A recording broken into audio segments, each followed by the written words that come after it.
Chapter 14. 10:10 a.m. Brant stood with his legs apart, shoulders straight, and his hands locked behind his back. What the hell? He struggled to keep his mouth shut. He couldn't believe what he was hearing. Captain Johansson had called him into his office, and Brant was getting his ass kicked. Sir. If I could interject for a moment. Brant tried to interrupt the captain's rant, only the man was steaming. Brant relaxed slightly and stuffed his hands into his jean pockets. He eyed the chairs stacked high with papers. An empty chair sat off to the side, one Brant hadn't been offered. Brant? Brant, are you listening to me? At the first call, Brant studied the man opposite him. At the second call, he raised an eyebrow. Are you ready to listen to me? Damn it. Captain Johansson blew hard and rubbed his temples. Reaching for his coffee cup, he glared at Brant. Fine. Talk to me. What the hell were you thinking? The captain's face flushed red as his voice started to rise again. Brant held out his hand to slow down the man. I didn't do it. He enunciated slowly and clearly. I did not give that picture to the media. The captain stopped cold. He fixed his hard stare on Brant. What? He growled. If you didn't, then who did? I don't know, Brant admitted. I'd planned to ask you that question. Why? Demanded Captain Johansson. I sure as hell don't know. Any ideas? And why wasn't it you? Brant stared at his boss. I'd prefer to have proof before I say anything. Not good enough. Johansson pounded a fist on his desk.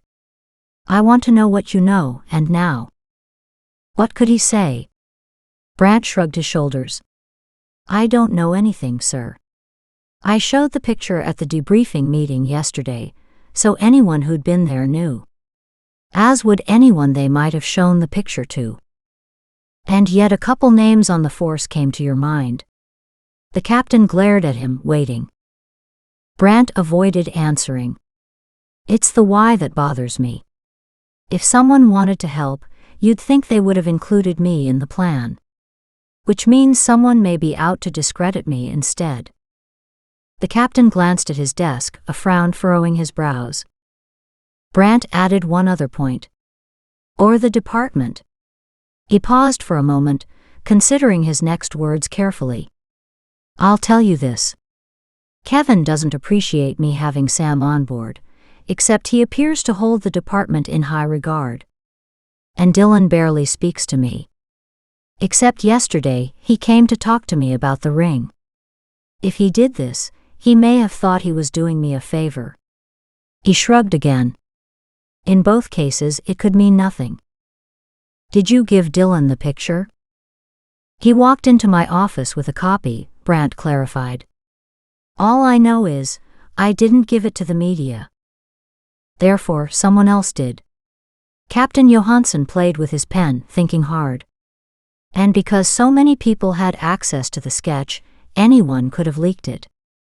I did fax it to 2 jewelry stores yesterday, asking if they recognized the pattern. It's possible the media may have found out from them. The more he thought about it, the more possible that sounded. Except the news said the police were asking for help. The captain picked up the phone. Dylan, come into my office, please. Brant straightened up. Sir, I'd like to call these jewelry stores before we accuse anyone. And so you should, but I want to know what his take is on this mess. Then I'd like to leave, so he doesn't suspect me of pointing a finger. Brant turned and walked to the door. In fact, it might not be a bad idea to question everyone, he suggested thoughtfully. I know how to do my job, thank you. A knock sounded on the open door. Brant turned to see Dylan standing there, waiting. He smiled. Hey, Dylan. Your turn. He nodded at Captain Johansson and walked out.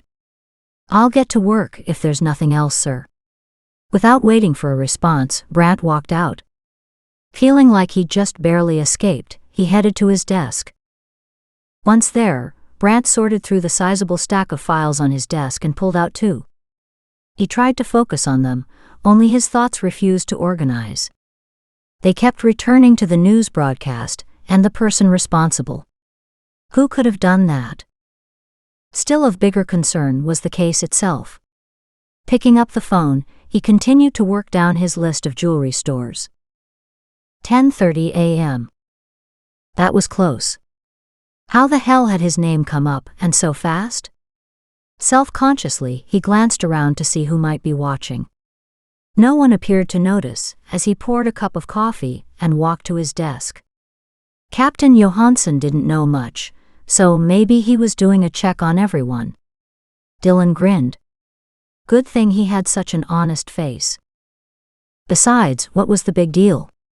So what if anyone saw the stupid sketch? After all, the whole point was to learn more about the ring. Who cared if the media asked the public for information? It was more or less a problem regarding chain of command. The captain was pissed because he hadn't known about it. Dylan smirked. Damn well time someone shook up the goat. The old man was a control freak. What had the department come to? A psychic, for God's sake. She was a joke. A pair of anorexic eyeballs.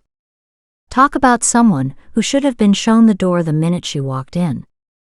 He had to admit that he had an opportunity to cement his reputation here. He didn't know what form it would manifest, but he wanted to make the most of it. Then there was Brant. As far as anyone knew, he was here only temporarily. Dylan didn't think so. Brant had plans that he kept close to his chest. Dylan could respect that. He did the same thing. Yet he wondered what was brewing.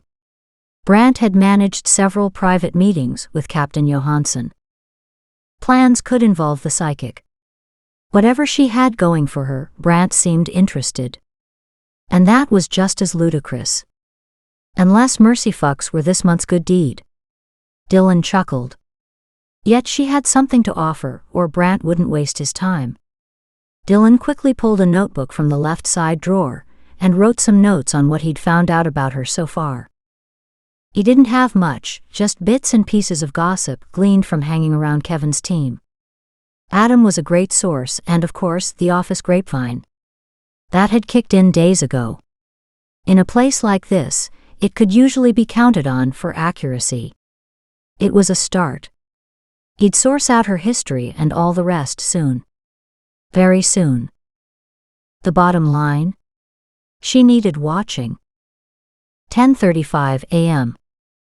Brant spent the rest of his day following up leads. He'd phoned several hospitals and morgues, checking for anyone fitting the right age and sex of a victim who had been brought in with a drug overdose or as a suicide. He'd found one possible, in a coma at Portland General Hospital. Asking the doctors to let him know about any change on that woman at the hospital, he carried on with his phone calls. The city morgue offered a second possible victim. This one had little to no paperwork at this point, as she'd just been brought in, and would still need to be autopsied for cause of death. Brant asked to be notified as soon as they knew anything. Brant frowned. Thanks to Sam, he had a very good idea of a time frame. Sam. He had trouble explaining his interest. She pulled at his heart, his mind, his emotions. He felt a dull pain in areas he didn't know existed. She made him ache for better times, for happiness, for a life filled with joy. Spending time with her was like a drug. He liked the effect while under, and hated the sensation when it wore off. After his head cleared, he wondered why the hell he kept going back. Except he knew. He'd been intrigued since the beginning. Sex had never been his goal. He'd long since outgrown his adolescent hormones. He certainly wasn't searching for a mate to have the little White House with a picket fence, and the customary 2.5 kids, like so many of his friends. When attraction slapped him up the side of the head, normally he ran with it. This time, the way forward held a few roadblocks. Still, he didn't think they'd stop him. Sitting at his computer, Brant checked his watch. He had a few minutes before his 5 o'clock appointment at the university. 5:25 p.m. The sun dipped behind the mountain, casting golden beams rippling across the lake. Sam tilted her head sideways, wincing as the pounding inside her head increased. The sun's rays twinkled and disappeared under the water. Mother Nature had outdone herself. Exhausted, Sam lay in numbed limbo on the dock. She was still dressed in jeans and t-shirt because she didn't have enough energy to go for a swim this afternoon. For someone who preferred her own company, she'd been overwhelmed by people recently. She had to watch out and keep centered. Animals offered a respite for her senses. They exuded calm, peaceful energy waves. People, on the other hand, lived on emotion. They constantly projected erratic bursts of painful energy. The larger bursts from strong emotions hurt her the most. Happier, lighter emotions were easier to tolerate. But when people were angry or upset, overwhelmed in grief, or even sometimes when they were ecstatic, they exploded with energy. For Sam, these waves became almost solid walls, pounding against her. Everything impacted her much more when she was tired. At those times, on top of lowering her defenses, her own talents increased because her ability to keep them shut down was weaker. Her energy both bled outward and sponged inward. Working at the vet hospital had allowed her to make gains on her protective shields, in part due to the animals and their energy. Stefan had given her hints on how to release the energy afterward. She should be euphoric at what she'd accomplished. Instead, she was too exhausted to feel anything, except the headache clawing the inside of her head. Today had been a tough day. It had taken everything she had to feed her dogs once she arrived home. She'd grabbed a chunk of cheese and an apple and walked to the dock. She'd actually slept in the warm sun after consuming that little bit of food. A vehicle purring filtered down the hill. Moses raised his head, not growling, yet not totally at ease. Sam tensed. In the same half-aware state, she watched as Brant's truck drove into view. Her heart leapt. She'd forgotten. He was supposed to pick up something and bring it down for dinner. Sam rolled over to lean on her elbow. Blood pounded in her temples, making her grimace. She closed her eyes halfway against the pain. Headaches were the bane of her health problems, though she'd never seen a doctor about them. Her lips twitched, imagining explaining her issue to a local MD. She'd be referred to a shrink immediately. Groaning as she stood, Sam had to stop and breathe deeply as the hammer in her head was put down and a sledgehammer took over. "Oh God," she whispered to the empty air. "I so don't need this right now." Walking very slowly, Sam made her way up to the cabin. "Good evening." Brant walked toward her with a large brown bag. Sam nodded and immediately wished she hadn't, as pain stabbed her right temple. Detecting Chinese food, her stomach gurgled. The apple and cheese hadn't gone far, and the food smelled delicious. Now if only the pain would go away. "Are you all right?" A wan smile slipped out. "Just a headache. I'll be fine." She eyed the bag he carried. "Is that Chinese food I'm smelling?" Brant's eyes narrowed as he searched her face. "I found a new restaurant to try. Let's go inside where you can sit down. I'll find some plates and serve." As they walked into the house, he added, "I also have a few pictures to show you." Interest flared briefly, before being pounded down. Sam navigated the steps and led the way inside. As much as she hated to, she took a painkiller for the headache, before collapsing on the closest couch.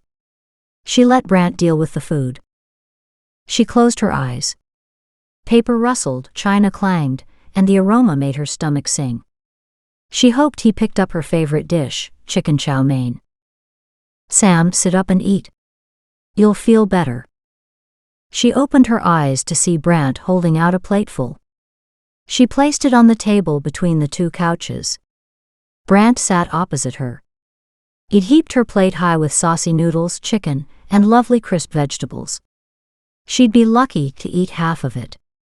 The hot steam wafted toward her, both soothing and comforting. She took several bites and moaned with pleasure. "I love Chinese food. Thank you for this." He smiled and kept a steady eye on her. "You're welcome." After another quiet moment, with only the sounds of food being enjoyed, he asked another question. "Are you sure you're okay? You look a little pale." Sam nodded gently, her mouth too full to speak.